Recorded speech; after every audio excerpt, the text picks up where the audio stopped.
G'day traders, Free Cash Friday.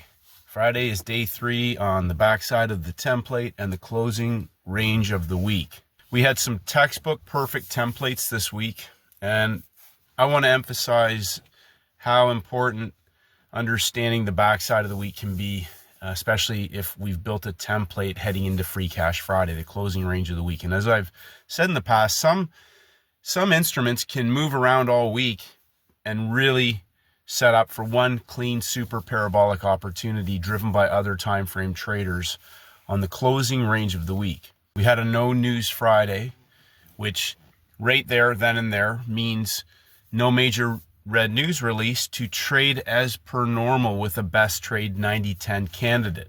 And I've sort of been harping on this the last week, 2 weeks, to traders to print off your best trade setup templates. And so when we head into the closing range of the week, if we have a reversal or a longer time frame trend trade, to understand that by the time we get to the end of the week, other time frame traders can be driving a move. We've had Monday, Wednesday, heading into Friday, a whole week now to build a potential position. So a lot of traders still looking at a down day in a market that's broken out as a first red day on Free Cash Friday. So think about what that means. We're in a market on breakout. We're in the closing range of the week. We've had a down day in a market that's broken out on Thursday. So a down day on Thursday. And traders are looking to trade the first red day on Free Cash Friday, when all that is a breakout pullback continuation. In a down market, Al Brooks would call that an H1. In an upward moving market, I guess that would be an L1, meaning that you buy the first pullback or you sell the first pullback in a market that's broken out. Canadian dollar was an inside day. We triggered inside bar traders at the high. Now Wednesday, go back and look at this template. Wednesday is the midpoint range of the week, and I say this all the time. Wednesday's a signal day. Wednesday's a signal day. It's the midpoint range of the week. It closed with peak formation high. That's first red day. Gold broke out, dumped down, made higher highs, and dumped down into Friday before coiling and continuing. A dump and pump template. The indexes closed as down days, first red days.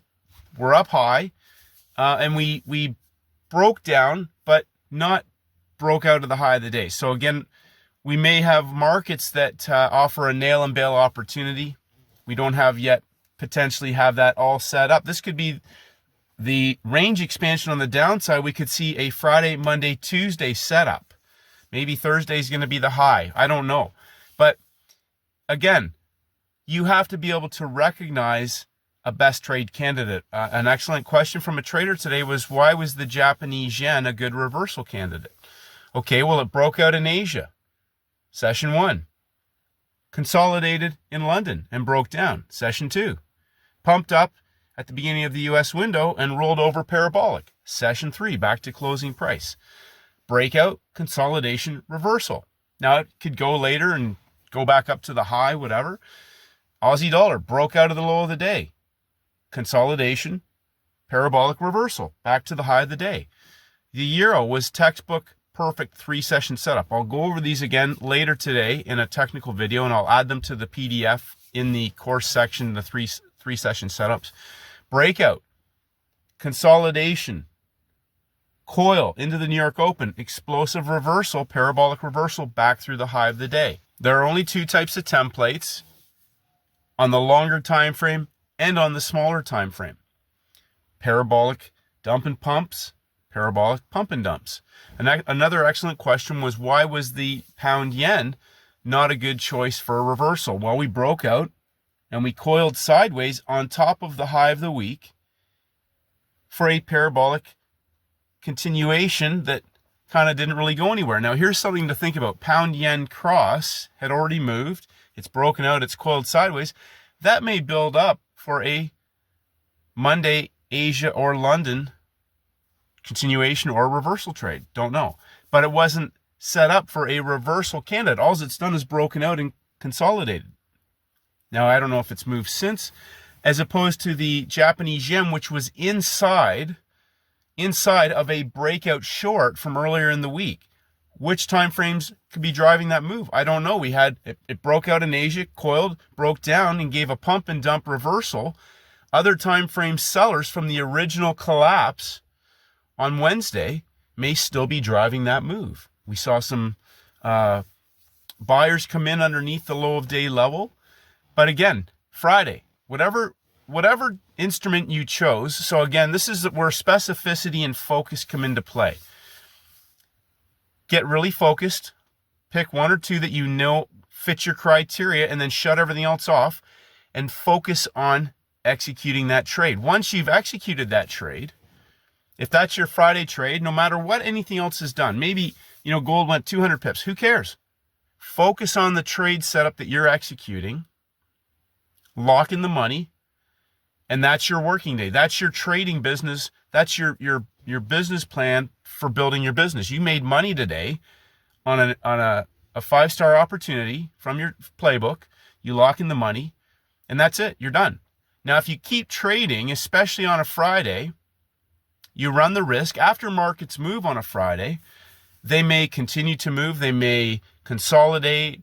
They may, again, trigger other time frames into the markets, and then all of a sudden they just go sideways the rest of the day, and traders are caught into that heading into the weekend, or they may end up giving some of their profits back, or even if you get a little bit more, is that part of your business model? So I talked about this yesterday in the post about engaging in impulsive, irrational, erratic, random, non-trading business related trades, 50-50 trades.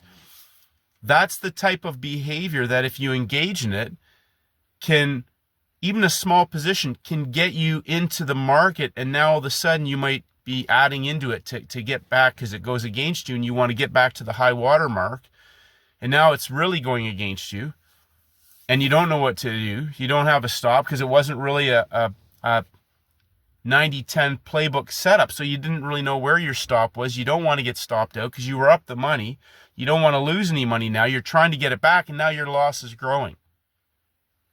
That's the sort of things that can happen on a Friday.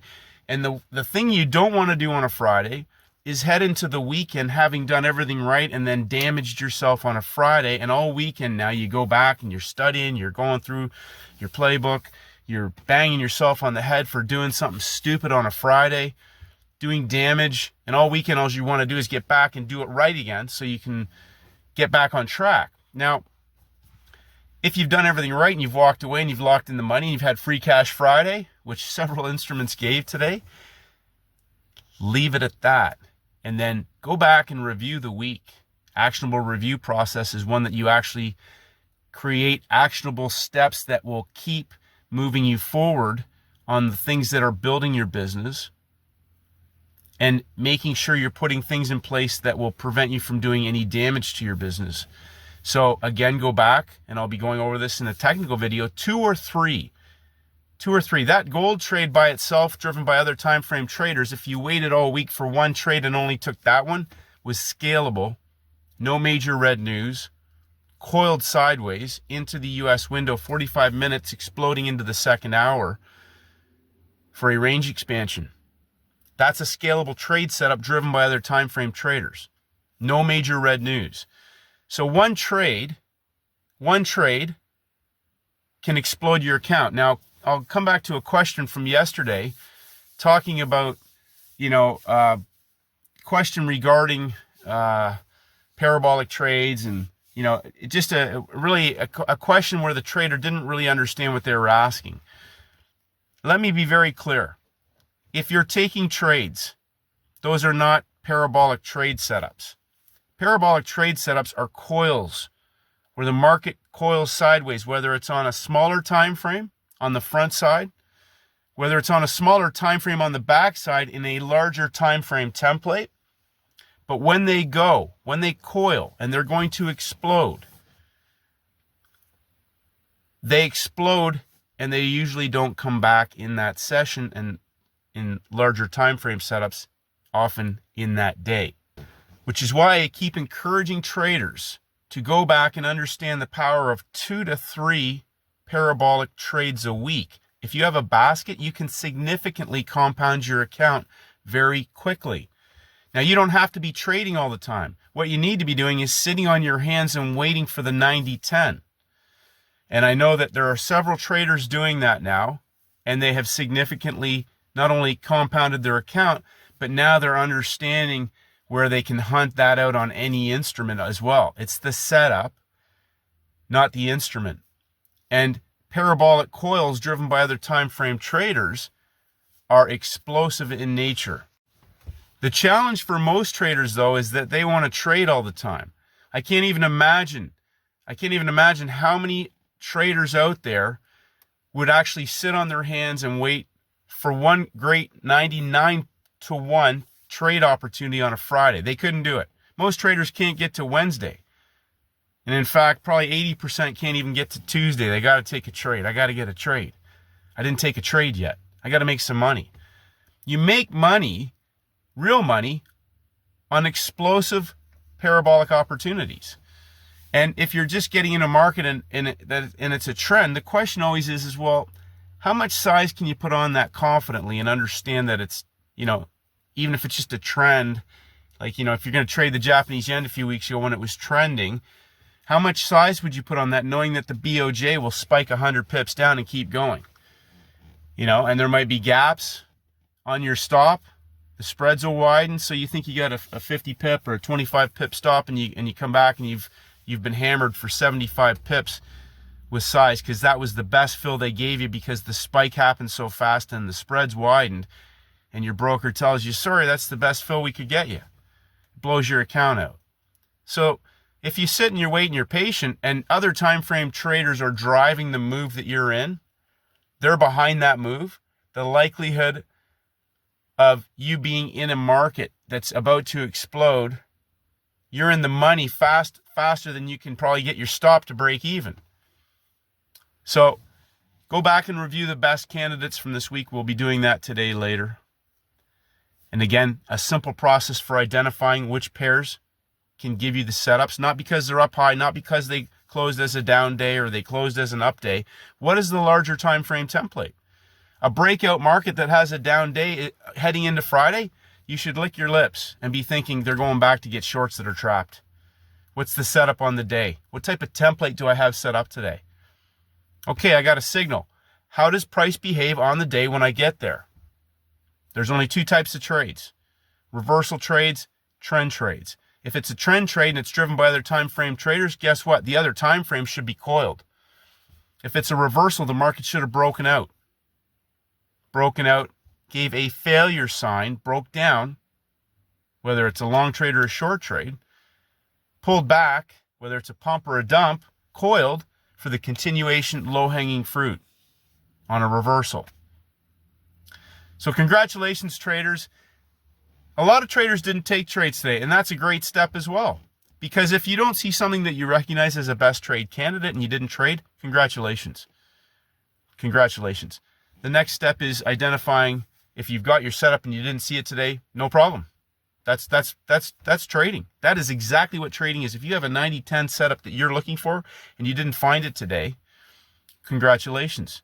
And when you find it on Monday, you'll be patting yourself on the back. Now, if there's an instrument that has your setup that you find later when you go back and study today, okay, how could I have maybe found that instrument showing up and identified it and recognized that it was a best trade candidate today? What were the signals? Was it in breakout? Was it already broken out and failed on a longer time frame? Whatever those signals are. Again, Monday, Tuesday, Wednesday, front side. Signal day, first red day, first green day, breakout traders in the market, an inside day. Day one, reset, Wednesday on the way back, backside, into the closing range of the week. What type of template do I have? Gold has been dump and pump since last Monday.